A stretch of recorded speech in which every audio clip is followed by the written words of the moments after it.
तो दोस्तों आपको पता है कि पीएम मोदी जब अमेरिका की विजिट पर गए थे तो वहां पर कई सारी डिफेंस डील को किया गया था, जिन पर चाइना और पाकिस्तान की तरफ से कई सारे रिएक्शन निकल कर आए थे और चाइना पाकिस्तान की तरफ से ये कंसर्न दिखाया गया था कि इससे आने वाले समय में इससे भारत और चीन के संबंधों में अस्थिरता आ सकती है। ऐसे में दोस्तों अब आपको बता दें कि भारत एक ऐसा कदम उठाने वाला है जो न केवल फ्रांस को भारत का सबसे महत्वपूर्ण वेस्टर्न मिलिट्री पार्टनर बना देगा, बल्कि चीन और पाकिस्तान जैसे देशों की नींद भी इससे उड़ जाएगी। तो दोस्तों आखिरकार ये क्या पूरा मामला है आपको विस्तार से बताएं। आप वीडियो में एंड तक बने रहिए। साथ ही अगर हमारे चैनल को अभी तक सब्सक्राइब नहीं किया है तो चैनल को सब्सक्राइब कर लीजिए ताकि सबसे पहले हमारी वीडियो आप तक पहुंच पाए। दरअसल दोस्तों हम सभी को पता है कि 14 जुलाई को फ्रांस के नेशनल डे की परेड के लिए पीएम मोदी को चीफ गेस्ट चुना गया है और यहाँ पर पीएम मोदी फ्रांस का दौरा करेंगे। और अब दोस्तों इसी दौरे से बड़ी डेवलपमेंट यहाँ पर निकल कर आ रही है कि पीएम मोदी की इस विजिट के दौरान फ्रांस के साथ भारत की बहुत बड़ी डिफेंस डील की जा सकती है, जो न केवल फ्रांस को भारत का सबसे बड़ा वेस्टर्न मिलिट्री पार्टनर बनाएगा, बल्कि डिफेंस के क्षेत्र में सबसे जटिल टेक्नोलॉजी भारत के साथ साझा की जाएगी। तो दोस्तों आखिरकार ये कौन सी दो डील है जो कि आज दुनिया में सबसे बड़ी होने वाली है। तो दोस्तों आपको बता दें कि सबसे पहली जो फ्रांस के साथ डील की जानी है वो भारत के स्वदेशी एयरक्राफ्ट कैरियर यानी कि नेवी के लिए फाइटर जेट को लेकर की जानी है।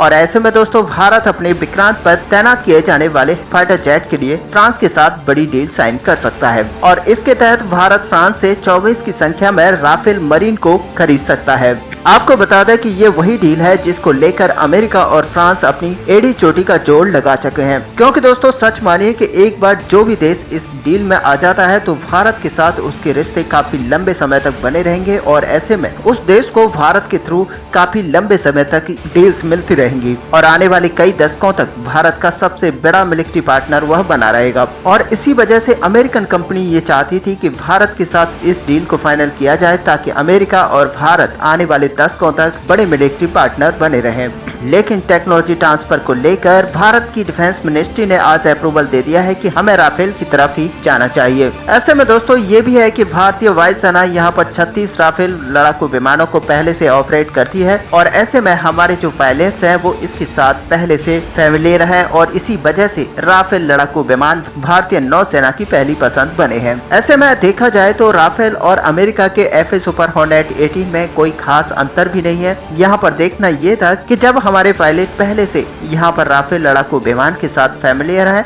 तो हमारी नेवी के लिए जो 24 लड़ाकू विमान खरीदे जाएंगे वो हमारे पायलट्स के लिए यहाँ पर सपोर्टिव रहेंगे। हालांकि दोनों ही फाइटर जेट यहाँ पर भारतीय नौसेना की सभी जरूरतों को पूरा कर रहे थे। ऐसे में लॉजिस्टिक और दूसरे कारणों को देखते हुए राफेल यहाँ पर भारत का सबसे पहला विकल्प बना है और यहाँ पर पूरी संभावना जताई जा रही है कि पीएम मोदी के फ्रांस विजिट के दौरान इस डील को साइन कर लिया जाएगा। वहीं पर भारत और फ्रांस के बीच में इंजन की डील और ये भारत के सबसे शक्तिशाली AMCF फाइटर जेट के लिए की जा रही है,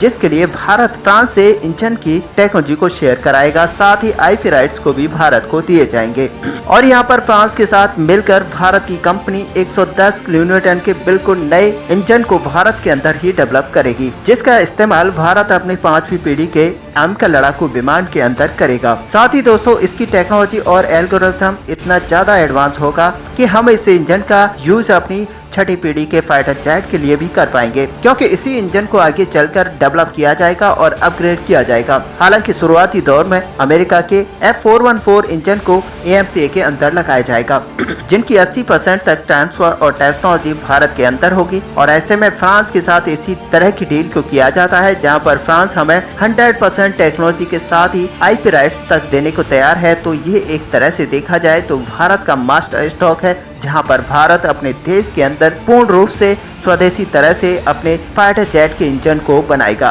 और ऐसे में दोस्तों फायदा ये होगा कि भारत इनकी मेंटेनेंस को खुद ही कर पाएगा। साथ ही हर पार्ट जो कि इंजन के यूज में लिया जाएगा वो भारत के अंदर लोकल तरीके से मैन्युफैक्चर किया जाएगा। और ऐसे में दोस्तों आने वाले समय में जब भारत अपने 6 पीढ़ी के लड़ाकू विमान की तरफ काम कर रहा होगा तब वहां पर भारत को किसी और इंजन की तरफ नहीं देखना पड़ेगा, बल्कि भारत इसी इंजन को मॉडिफाई करके 6th जनरेशन का इंजन बना पाएगा और इसकी जो थ्रस्ट है उसको 130 से 140 किलोन्यूटन तक कर पाएगा, जिससे कि भारत के पास एक एडवांस इंजन उपलब्ध हो पाएगा। और दोस्तों यही वजह है कि आज फ्रांस और भारत दोनों एक ऐसी भरोसेमंद डील को यहाँ पर करने वाले हैं जो कि आने वाले समय में भारत के लिए बहुत ही उपयोगी है। हालांकि दोस्तों आपको बता दें कि अमेरिका को पीछे छोड़ते हुए फ्रांस आज ही नहीं बल्कि हमेशा से भारत का एक अच्छा पार्टनर रहा है, जो कि डिफेंस के क्षेत्र में भारत के साथ हमेशा खड़ा रहा है। और इन्हीं चीजों को देखते हुए भारत ने पिछले काफी लंबे समय से इस इंजन के डील की